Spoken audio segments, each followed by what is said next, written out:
So with any other type of filtration, at the end of the process, you're still going to have to change water out of your aquarium for nitrate buildup.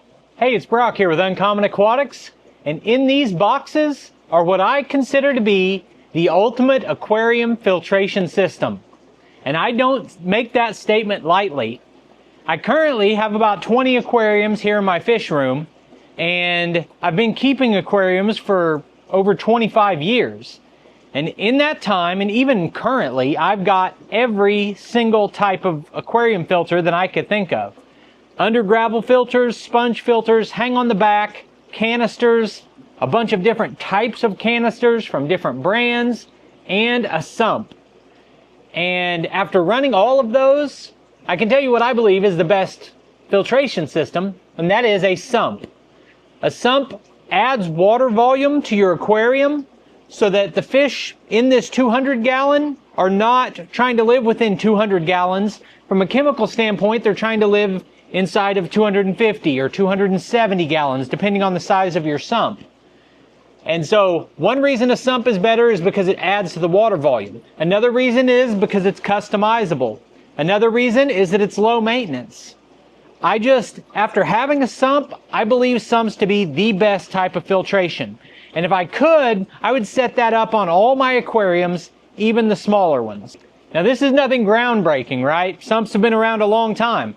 I've been watching the king of DIY build his own sumps for 10 or 15 years, however long he's been doing this. And I've seen all different kinds of sump setups. But the sump system in this box is very different from any other sump that I've ever seen before. And I saw this kind of sump on a couple of my favorite YouTube channels, which includes the Cichlid Bros and Caveman Aquatics. Both of them run this same kind of sump. And I saw it on their channels and I thought, I don't get it. What's the point? Why is that like that? It's different. All my initial thoughts were negative about it, like this is worse. And then I watched their videos, and then I went on the website, and then I looked at the issues with my current sump, and I talked to other people who have sumps about problems they've had, and I really gave it some thought, and I realized for a bunch of reasons, this is a better sump than any of the do-it-yourself sumps or the single unit prepackaged sumps. So first, I want to open this up, show you what's in the boxes, then I want to walk you through step by step why I believe this sump is superior. And we're going to save most of that for after we unbox, but I want to start by saying the biggest answer is versatility and durability. I guess another caveat about saying this is the ultimate system is I'm talking about something that a regular person could have in their house. So I was just watching Aussie Albie set up a new aquarium, and his aquarium was 6,000 gallons. It was like 8 feet tall and 15 foot long and 8 foot deep. It was like something you'd see at a public zoo or something. And he had these giant filters that looked like swimming pool filtration. So when I talk about the best, I'm talking about the best thing that a regular guy like me could have. You know, I'm not rich. This 210 gallon aquarium I got for $250 and it had been sitting outside. Oh man, that's heavier than I thought it would be. I think there's something in here. Yeah, we've got stuff in it. So I guess we'll cut through the suspense and tell you the type of sump this is. This is a seamless sump from Custom Aquarium. Custom Aquariums is a website. It's a company that sells direct to consumer large, custom, high-end aquariums with premium features. And they've got packages for set sizes. You want a 240 gallon, they have packages prepared that have everything you need, or you can build your own custom aquarium to your dimensions with everything you want, and they will ship that to your door. And a lot of YouTube channels I've watched have a custom aquarium, and everything I've heard about them has been good. Okay, so the first thing we've got that made this reservoir so heavy is the bucket of biomedia. So this bucket is full of biomedia, which, you know, biomedia is pretty expensive. All right, here we've got a T filter. This kind of, you know what, I'll get into this later, but that's a pretty cool thing they've got here. Then we've got our filter socks. We've got our media trays in here. Oh, we've got another reservoir here. I guess while I'm unboxing this, I want to tell you a little bit more about this aquarium, because this new sump is going on this aquarium. And I have had this aquarium set up for a while now, and it's really overstocked on purpose. I've got a dozen different fish in here that each get a foot long. Those are just the cichlids. And then I've got the big arowana that's already probably 15 inches. I've got a bunch of big bichers, unique bichers that are going to get huge. This aquarium is massively overstocked. And eventually I may have to thin the herd and split these into 2 tanks. But for right now, it's working. There's not a lot of problems with aggression. There's a little bit of chasing like what you just saw there, but nothing bad. And I love the tank, but I can't keep it filtered.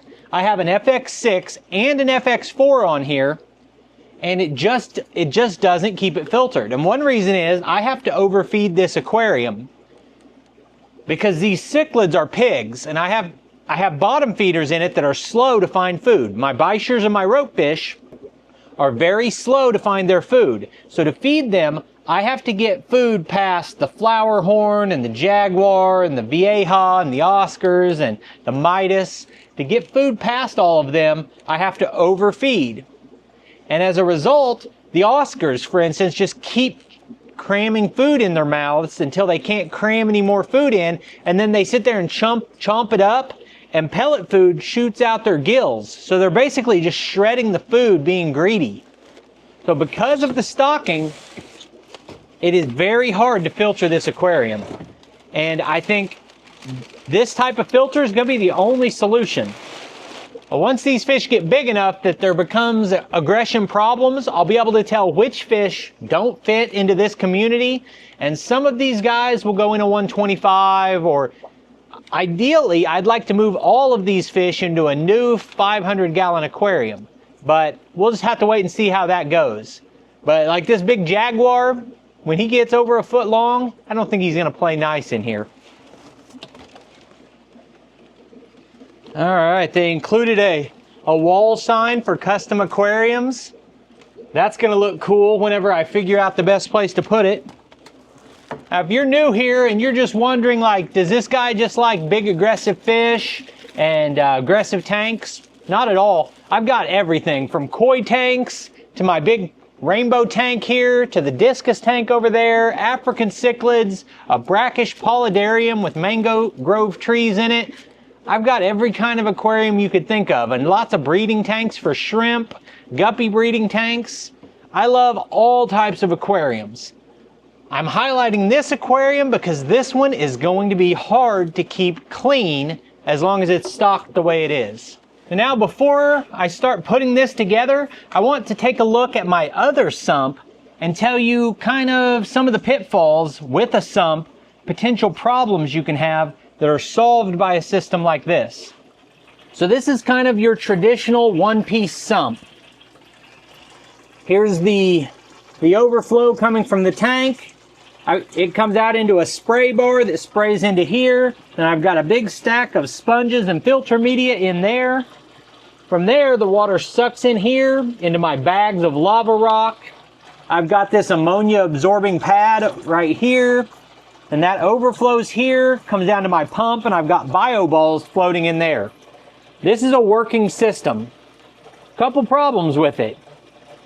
If I ever had a problem with this sump, I cannot remove it. It is literally impossible to move this sump. You can't even like take the stand apart to get it out. The only way to get this sump out is to drain the tank and take the tank off of the stand, and then the sump lifts out. That's kind of problematic. When you think about this being pieces of acrylic that are attached to each other and have seams, I mean, how long does an aquarium last before these seams leak? it eventually happens, right? Well, eventually the seams on this are going to separate and leak. It's just a matter of time. Now, I was just visiting someone. I bought some live plants from a lady who had a sump. She bought a DIY sump kit and put her own sump kit inside of an aquarium, and she said she fights it and fights it and fights it.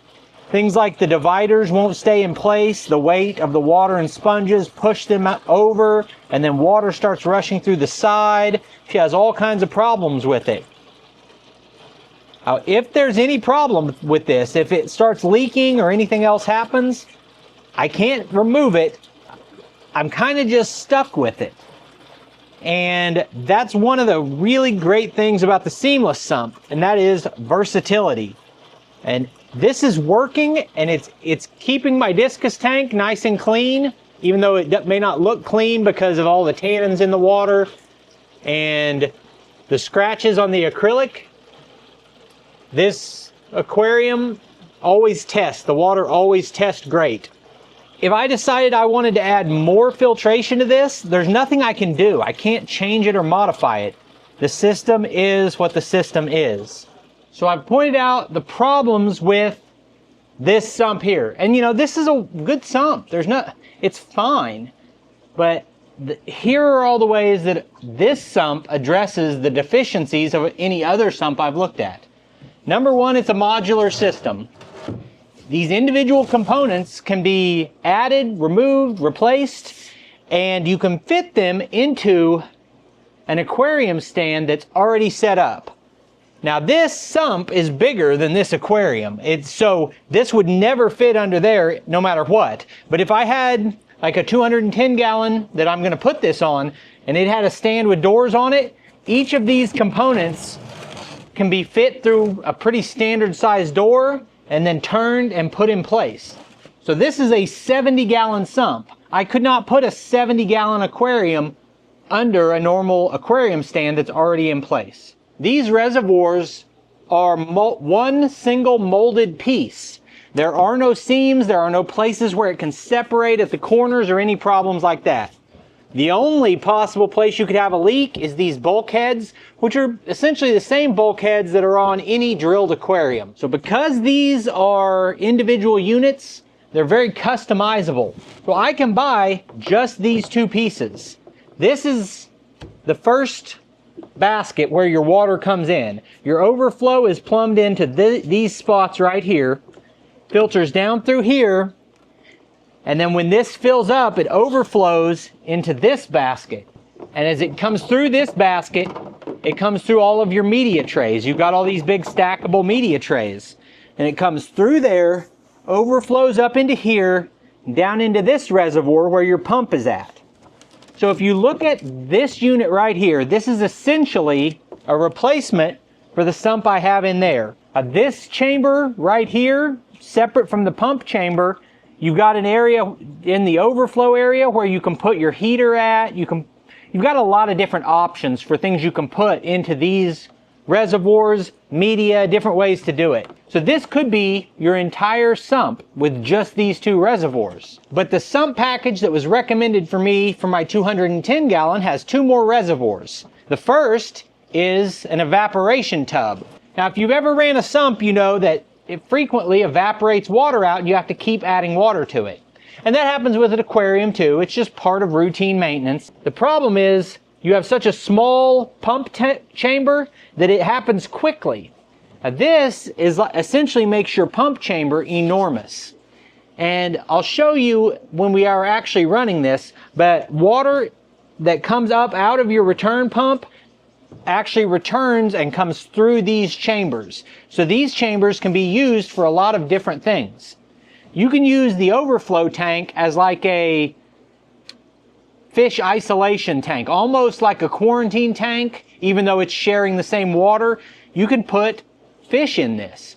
You can put plants in this. You can put media in this. But primarily the purpose of this tank is to have a higher volume of water to keep evaporation from causing a problem so quickly in this tank. Now, speaking of evaporation, I believe these are lids for all of these chambers.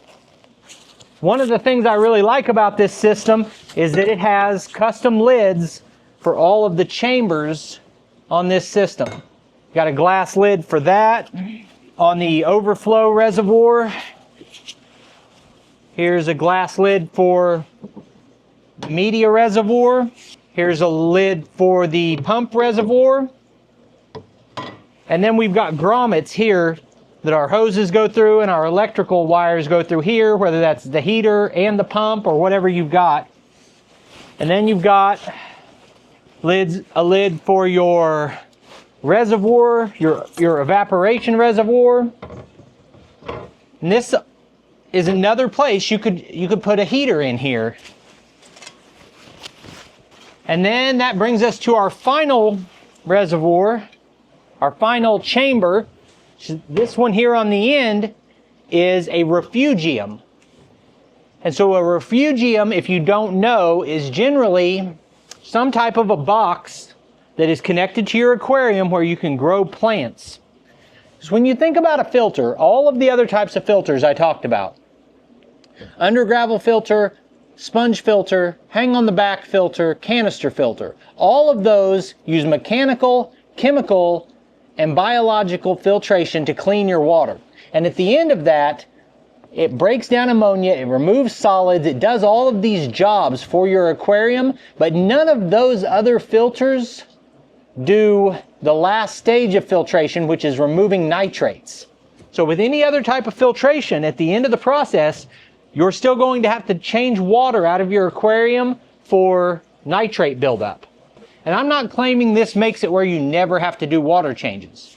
But in the same way we use plants in our aquariums to remove nitrates, this tank right here is going to remove nitrates because I'm going to pack it full of plants.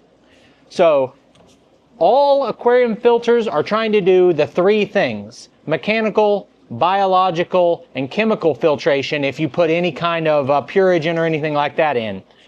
This is doing a fourth, which is nitrate removal through plants. Now when I talk about versatility on this, that I could have gotten just these two reservoirs. I could have gotten it with these two and this one. I could have gotten these four. I could have gotten it with 6 chambers. I could have added another chamber with filter socks. I could put multiple pumps in here because the pump chamber is so big. There's a lot of different ways you can do it, but beyond that, there are different ways you can configure it based on the space you have. I talked about being able to put this into an aquarium stand. That's a nice feature. But also, what if, for my own personal reasons, I don't want it in an aquarium stand? Like in my case, I had a few options. And what I decided to do was take my giant aquarium on its stand and move it out away from the wall so that I have room to put this behind the aquarium. And that works for me. But what if I didn't have that option? I considered what I saw someone else on YouTube do, which is you could set this aquarium up in this orientation. It doesn't have to be stretched out long.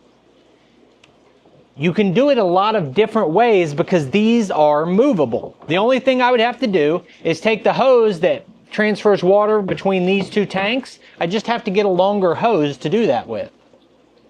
So I cannot tell you how excited I am because I love my 210 gallon and I don't want to reduce the stocking, and I also don't want it to look dirty all the time.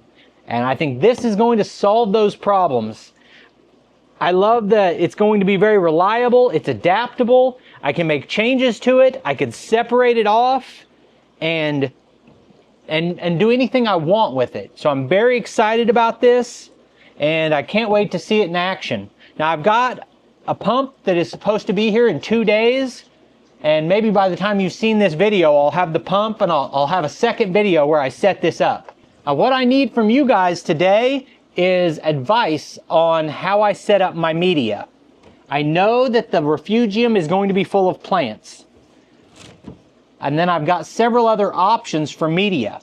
I could take some of this other media that I'm going to show you, put it in that sump, and mix up what I've got. I've got 4 bags of lava rock in there. I could put 2 bags of lava rock in here. I already know one of the solutions, that it comes with these 4 trays and they send you their own media. And really, that could be all I do. I could just use their media in these trays and have all my biological media in this area. But I don't think I'm going to. I think I'm going to do their media here, heater here, and then in like this chamber and the evaporation chamber, I think I'm going to put a lot more media in there. So let me show you the other media I've got. On my previous sump video, I got a bunch of messages saying that I should be using K1 media. I didn't know what that was. So I went on Amazon and I ordered it. It's these little floating balls. And they float and churn. Now as this is running, the water is going to come out of the pump chamber, return to the aquarium, but some of that water will be diverted down to the refugium, which will flow through the refugium into the evaporation tank and then into this chamber. And that keeps the entire system working together, but most of the water comes from this tank back into the aquarium. The other two tanks are more of a low flow system. So what I'm thinking is my evaporation tank is going to be filled with this K1 media and these dish sponges. These are super cheap, and I've been told that they are able to have a tremendous amount of surface area for something very inexpensive. And for like this extra tank that's mainly just for evaporation, I could just pack it full of these. But I was thinking about taking a couple bags of lava rock out of there, putting some of that in here because it's already seeded with bacteria from this tank, and then putting some of these in there and some of these in there. So what do you think is the best media for a setup like this? Now I got really excited in this video and I forgot to say something that's really important. Because I have this YouTube channel, when I reached out to Custom Aquariums and talked to them, they offered me a discount on this sump. Now, I still invested a lot of my own money in getting this here, and you know, I got the discount, but I had to pay shipping, I had to buy the pump, I had to buy the overflow, and so I've still got a lot of my own money invested in it, but I do want to disclose that amid my glowing praise for how wonderful this is, I did receive some benefit from Custom Aquariums on this sump. So today's video was about introducing you to what I got. The next video that you're going to see, or one of the videos within the next week, is going to be this sump actually running on an aquarium, and I want to have it running long enough in that video that you can see the difference it made on the tank. I could not be more excited about it. I appreciate Custom Aquariums for helping me with the purchase. I appreciate you taking time to watch the video. I'll put links on the screen to a couple more of our videos, and I'll see you next time.